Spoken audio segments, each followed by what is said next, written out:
माता की जय, भारत माता की जय, शबान एकता जिंदाबाद, शबान एकता। सामान्य वर्ग की सभी जातियों ने उनका समर्थन किया और उस आंदोलन से घबराकर हिमाचल प्रदेश की सरकार ने उनको अरेस्ट किया, डंडे बरसाए गए, उनके ऊपर हिंसक प्रयोग किया गया और जब उनको अरेस्ट करके आज 4-5 दिन हो गए हैं और 15 बच्चों को अरेस्ट किया हुआ है और वो समझ रहे हैं कि हिमाचल में हम इस बात को दबा देंगे, तो मैं उनको चेतावनी देना चाहता हूँ कि आंदोलन पूरे देश में फूटेगा। सामान्य वर्ग केवल शांत रहना जानता है लेकिन अन्याय सहन नहीं करता। आपका नाम क्या हो? मैं कुंवर राजेंद्र सिंह नरूका राजस्थान से हूं और मुख्य मुद्दा ये है कि हिमाचल प्रदेश में पिछले 1 साल से हमारे भाई आंदोलन कर रहे थे। मेरे साथ कुलदीप तोमर हैं, यूएस राणा जी हैं जो स्वर्ण और सामान्य वर्ग के अनारक्षित वर्ग के लिए बहुत दिनों से लंबी लड़ाई लड़ रहे हैं। इन्होंने पैदल रहकर करीब कितने दिन की यात्रा? 25 दिन तक पैदल रहकर पूरी टीम के साथ वो यात्रा की थी, जिसमें रोमित सिंह ठाकुर, मदन ठाकुर और उनकी पूरी टीम थी।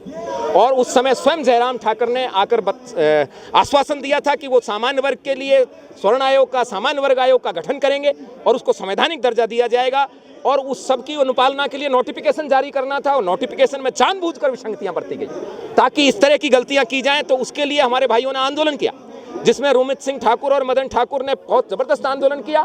सामान्य वर्ग की सभी जातियों ने उनका समर्थन किया और उस आंदोलन से घबराकर हिमाचल प्रदेश की सरकार ने उनको अरेस्ट किया, डंडे बरसाए गए, उनके ऊपर हिंसक प्रयोग किया गया और जब उनको अरेस्ट करके आज 4-5 दिन हो गए हैं और 15 बच्चों को अरेस्ट किया हुआ है और वो समझ रहे हैं कि हिमाचल में हम इस बात को दबा देंगे, तो मैं उनको चेतावनी देना चाहता हूं कि आंदोलन पूरे देश में फूटेगा। सामान्य वर्ग केवल शांत रहना जानता है लेकिन अन्याय सहन नहीं कर सकता। यदि रोमित सिंह ठाकुर और सभी लोगों को तुरंत 3 दिन के अंदर रिहा नहीं किया गया तो जंतर मंतर का ये जो आंशिक प्रदर्शन आज कुलदीप तोमर और यूएस राणा जी की आवाज पर यहाँ एकत्रित हुए हैं, ये पूरे देश में जाएगा।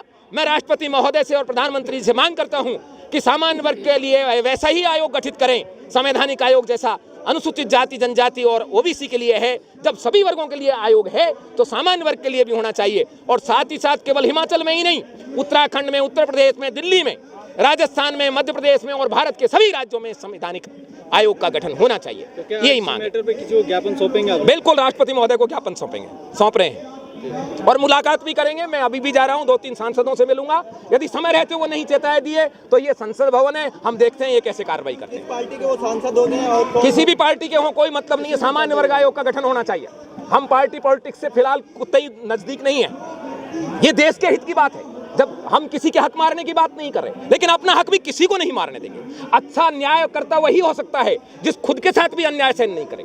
ये आज हमारे बच्चों के साथ अन्याय कर रहे हैं और हम बैठ के देख रहे हैं। एट्रोसिटी एक्ट विध्वंसकारी है, अन्यायकारी है और उसको इन्होंने सुप्रीम कोर्ट के फैसले को बदलकर संसद में लागू किया और ओबीसी वर्ग और सामान्य वर्ग के नपुंसक सांसदों ने ताली बजाई थी। हम उनसे रुष्ट हैं और समय रहते यदि ये नहीं चेते तो जैसे आम आदमी पार्टी घुस गई ना पंजाब में और बहुत बड़े बड़े वृक्ष उखड़ गए, इसी तरीके से बवंडर उठेगा पूरे देश से और ये सारे के सारे पुराने वृक्ष ढह जाएंगे। बहुत अच्छा। मेरा नाम यूएस राणा है। मैं भाई कुलदीप तोमर और हम और आदरणीय राजेंद्र सिंह नरूका जी सभी ने आज आह्वान किया था।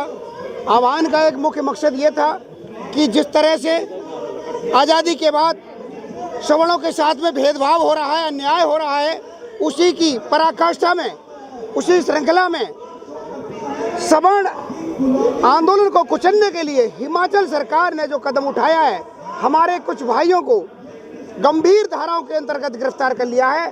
उसमें 307 तक की धारा उन्होंने जोड़ दी है। भाई रोमित ठाकुर, मदन ठाकुर, दीपक चौहान, ये सभी हमारे साथी गिरफ्तार हैं। उनके साथ 14 लड़के गिरफ्तार हैं और 120 के खिलाफ FIR की गई है। जयराम ठाकुर ने पहले आश्वासन दिया था, उन्होंने कहा था कि हम सामान्य वर्ग आयोग का गठन करेंगे, लेकिन उसमें इतनी खामियां थीं कि वह मान्य नहीं था हम लोगों को। इसलिए हमारे युवाओं ने 16 मार्च को फिर आंदोलन किया और उस आंदोलन के तहत हुआ क्या, उन लोगों को गिरफ्तार किया गया। सिर्फ ये बताया गया कि आपकी मात्र गिरफ्तारी है, लेकिन उनके पास यह बात का कोई भी प्रमाण नहीं था कि किस बात की गिरफ्तारी है। लेकिन हुआ क्या, एक धोखा हुआ। उन लोगों को दूसरे जिले की पुलिस ने गिरफ्तार करके पुनः जेल भेज दिया। ये हमारे साथ में पूरे राज्यों में, पूरे देश में सबलों के साथ जो अन्याय हो रहा है। धर्मशाला पुलिस ने अभी उनको गिरफ्तार किया है, पहले शिमला में किया था, लेकिन शिमला से उन्हें फिर धर्मशाला में गिरफ्तार कर लिया गया। और अभी पता चला है कि सोलन पुलिस भी उनके खिलाफ कार्रवाई के लिए तत्पर हो रही है।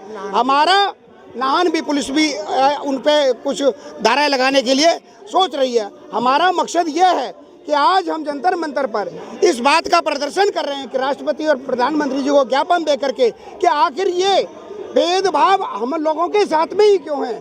धरना प्रदर्शन तो कोई भी जाति, कोई भी वर्ग, कोई भी धर्म करता है इस देश में।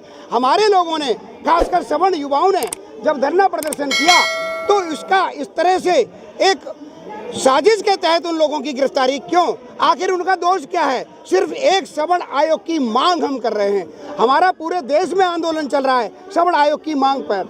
इसी मांग को लेकर के हिमाचल में एक प्रदर्शन चल रहा था, लाखों की भीड़ वहां मौजूद थी। वहां का बच्चा इस बात को कह रहा है कि सवर्ण आयोग कोई भी नाजायज मांग नहीं है, क्योंकि जिस तरह से देश में अन्य आयोग हैं, ओबीसी आयोग है, अल्पसंख्यक आयोग है, दलित वर्ग के आयोग, SC/ST आयोग है, फिर एक जनरल कास्ट के लिए आयोग क्यों नहीं हो सकता इस देश में? क्या हमारे बच्चों को शिक्षा, रोजगार और उसके लिए कोई जरूरत नहीं होती क्या? क्या उनके ऊपर कोई भी कोचिंग की फीस की इत्यादि की कोई भी जरूरत नहीं है क्या? उन लोगों को हमारे बच्चों की मांग को ठुकरा दिया जाता है, जैसे कि हम लोग जन्म से ही अमीर पैदा होते हैं।